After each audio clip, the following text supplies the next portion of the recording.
Assalamualaikum warahmatullahi wabarakatuh. Para pemirsa Rumah Huruf Hijaiyah yang dirahmati oleh Allah Subhanahu wa taala, alhamdulillah kita bisa bertemu kembali tentunya dalam keadaan sehat walafiat. Pada pertemuan yang lalu kita telah membahas rukun Islam yang pertama, yaitu mengucap dua kalimat syahadat yang berbunyi asyhadu an la ilaha illallah wa asyhadu anna muhammadar rasulullah, yang artinya aku bersaksi bahwa tidak ada Tuhan kecuali Allah dan aku bersaksi bahwa Nabi Muhammad itu adalah utusan Allah. Pada pertemuan kali ini kita akan membahas rukun Islam yang kedua, yaitu apa? Melaksanakan ibadah sholat. Sebelum kita melaksanakan ibadah sholat, ada panggilan sholat yang namanya azan. Di dalam lafaz azan itu ada dua kalimat syahadat juga, ya, yang merupakan pernyataan kita, pernyataan sikap kita, bahwa kita mengakui bahwa Tuhan kita adalah Allah, mengakui bahwa Nabi kita adalah Nabi Muhammad sallallahu alaihi wasallam. Apa bunyi lafaz azan yang merupakan dua kalimat syahadat? Yaitu asyhadu an la ilaha illallah, asyhadu an la ilaha illallah.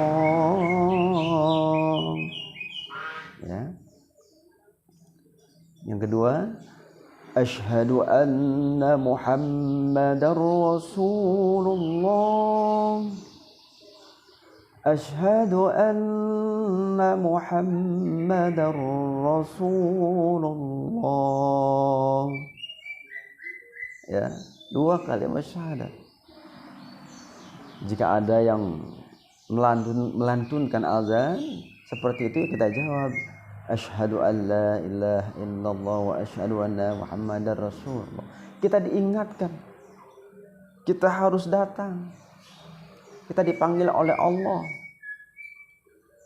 diwakilkan oleh saudara-saudara kita di mushola, di masjid, di pondok pesantren. Pada dasarnya Allah yang memanggil kita, tapi Allah mewakilkannya kepada hambanya untuk memanggilnya, dan kita harus datang dengan cara melaksanakan ibadah sholat sehari semalam 5 kali, mulai dari subuh, zuhur, asyar, maghrib, dan isya. Jangan sampai lupa. Waktu pagi adalah sholat subuh, ya. Bahwa waktu pagi itu adalah waktu yang sibuk bagi manusia. Pertama adalah karena kita harus melakukan dua ketaatan. Pertama, ketaatan kepada Allah, sholat subuh. Yang kedua, ketaatan kepada manusia di kantor, di sekolah, di tempat kerja. Harus tepat waktu, ya. Sholat pun harus tepat waktu juga. Bertemu Allah harus tepat waktu. Bertemu di kantor, di sekolah, tempat kerja juga harus tepat waktu. Tetapi urutannya adalah bertemu Allah dulu, baru bertemu dengan manusia. Bertemu Allah dengan sholat subuh, bertemu dengan manusia, ya bekerja, ya belajar, ya mengajar. Tapi terkadang manusia dia lebih mementingkan ketaatannya kepada manusia. Saat sholat subuh datang, panggilan azan, tiba-tiba sibuk menyiapkan sesuatu untuk kerjanya, untuk kampusnya, untuk kantornya. Sarapan pagi, langsung berangkat membawa kendaraan.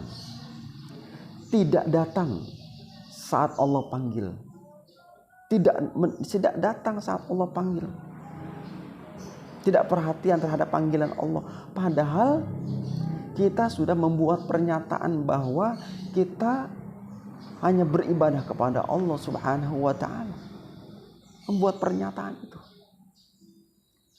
Tetapi pada saat di tengah perjalanan mengalami musibah, maka yang pertama kali yang diucapkan adalah Allah Subhanahu wa taala. Memanggil-manggil Allah. Memanggil-manggil Allah.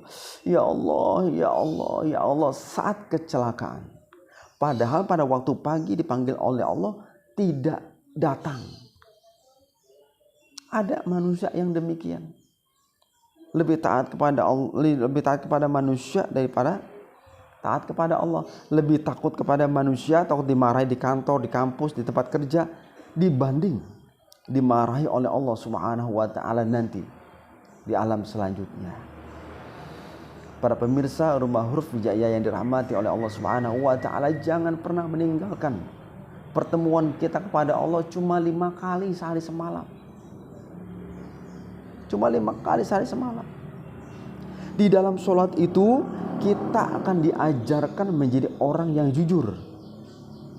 Karena di dalam sholat itu ada perpaduan antara hati dengan ucapan. Perpaduan hati dan ucapan, yaitu niat sholat. Niat sholat itu perpaduan antara hati dengan ucapan. Nah, yang kemudian perpaduan antara ucapan kita dengan perbuatan.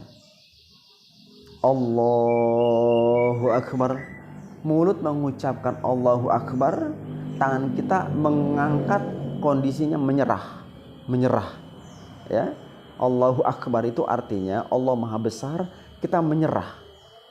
Ya Allah, aku kecil, Engkau besar. Aku kecil, Engkau besar, aku menyerah. Ini kombinasi antara ucapan dan perbuatan.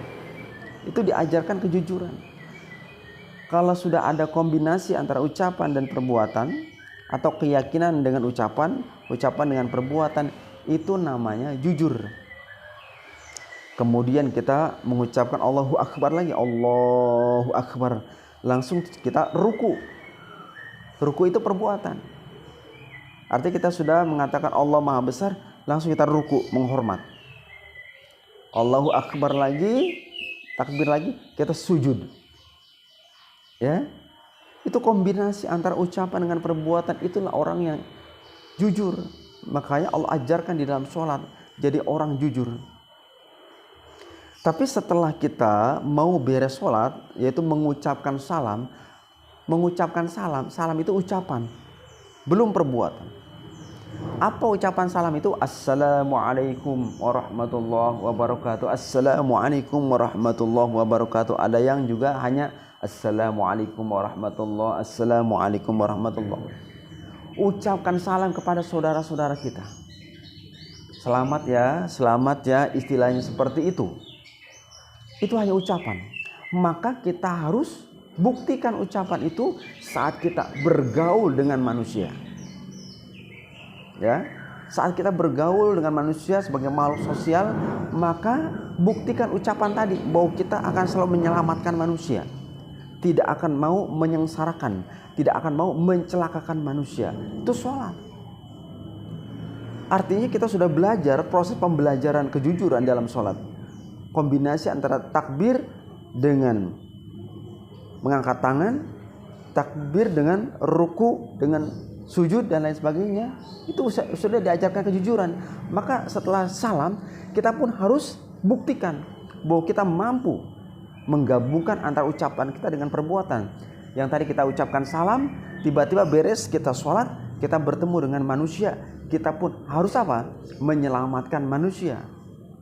Jangan sampai mencelakai manusia lain.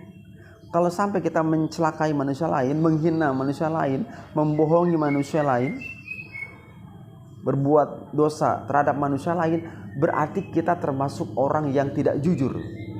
Kenapa? Tidak sama apa yang kita ucapkan dengan apa yang kita perbuat. Kabura maqtan 'indallahi an taqulu ma la taf'alun.